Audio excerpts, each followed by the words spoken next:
Genesis chapter 31. Jacob flees from Laban.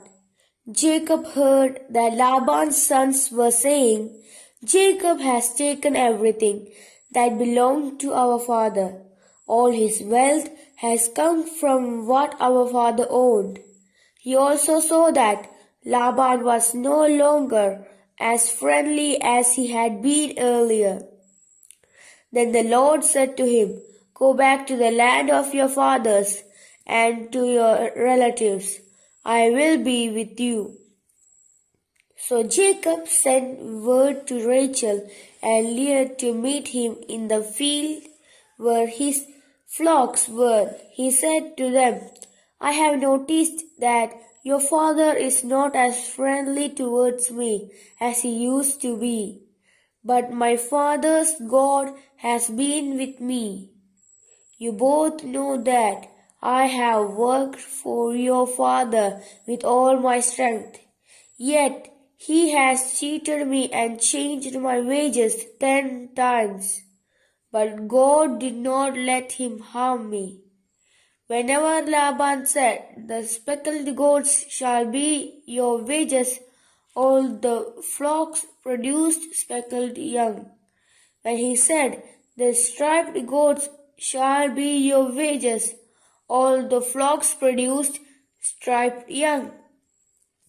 God has taken flocks away from your father and given them to me.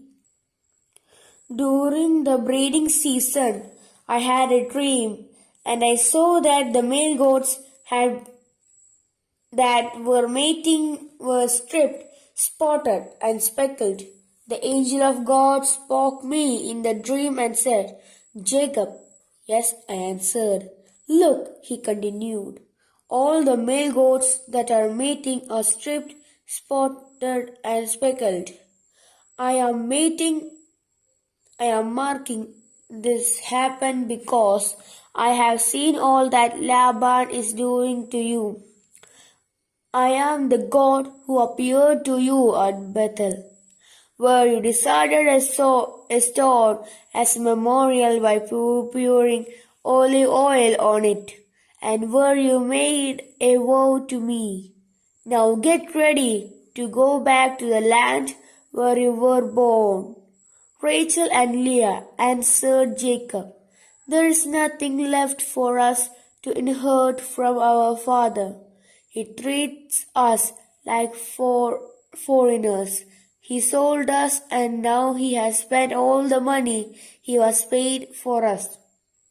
All this wealth which God has taken from our father belongs to us and to our children. Do whatever God has told you. So Jacob got ready to go back to his father in the land of Canaan. He put his children and his wives on the camels and drove all his folk ahead of him. With everything that he had acquired in Mesopotamia, Laban had gone to shear his sheep. And during his absence, Rachel stole the household gods that belonged to her father. Jacob deceived Laban by not letting him know that he was leaving. He took everything he owned and left in a hurry. He crossed the river Euphrates and started for the hill country of Gilead. Laban versus Jacob. 3 days later, Laban was told that Jacob had fled. He took his men with him and pursued Jacob for 7 days, until he caught up with him in the hill country of Gilead. In a dream that night, God came to Laban and said to him, Be careful not to threaten Jacob in any way.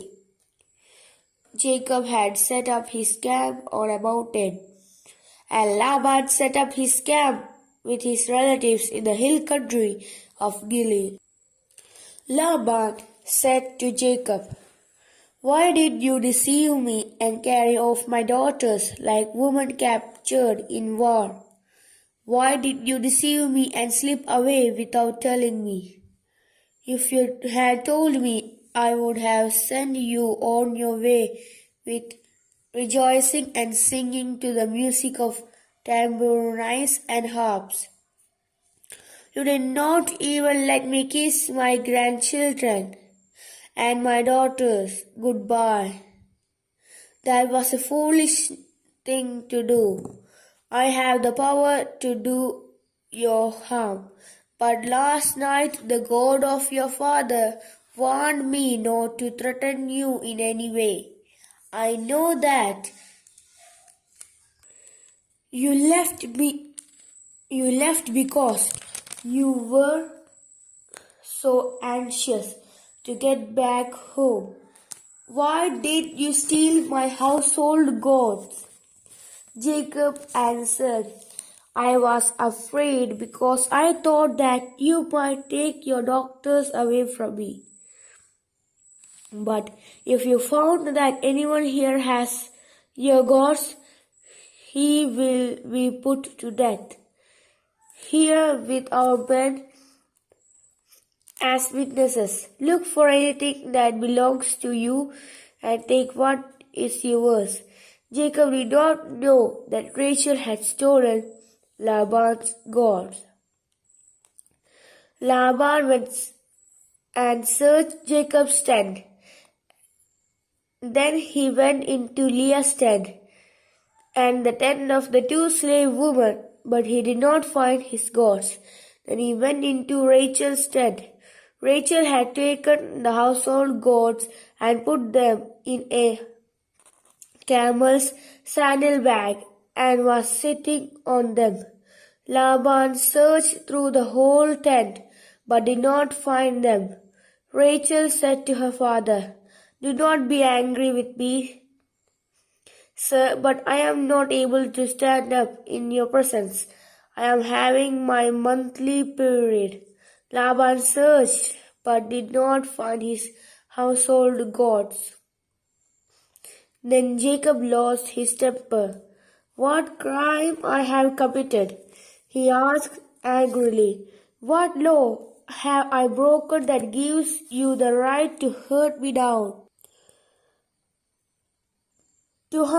down?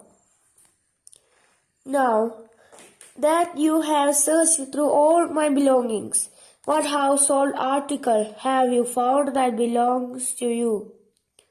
Put it out here where your men and mine can see it, and let them decide which one of us is right. I have been with you now for 20 years.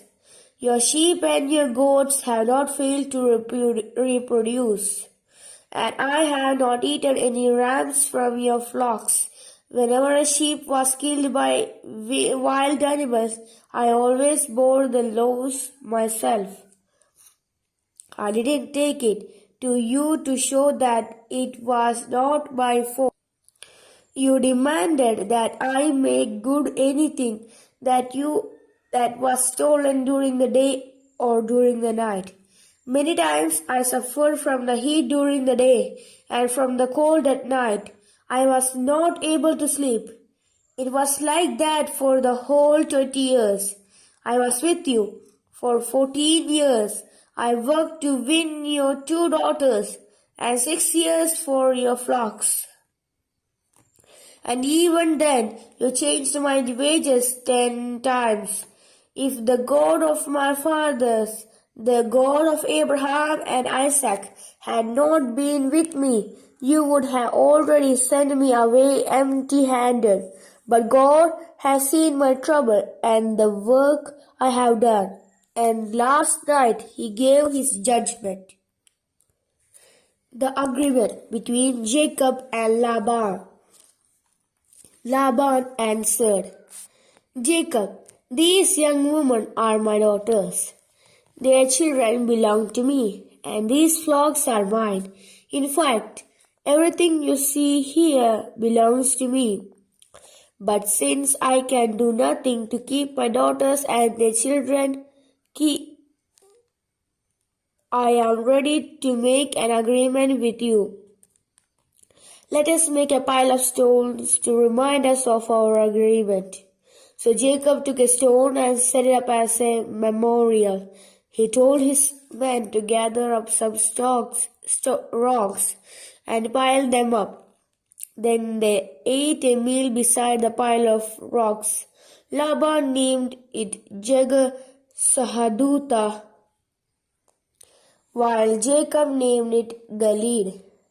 Laban said to Jacob, "This pile of rocks will be a reminder for both of us." That is why that place was named Gilead.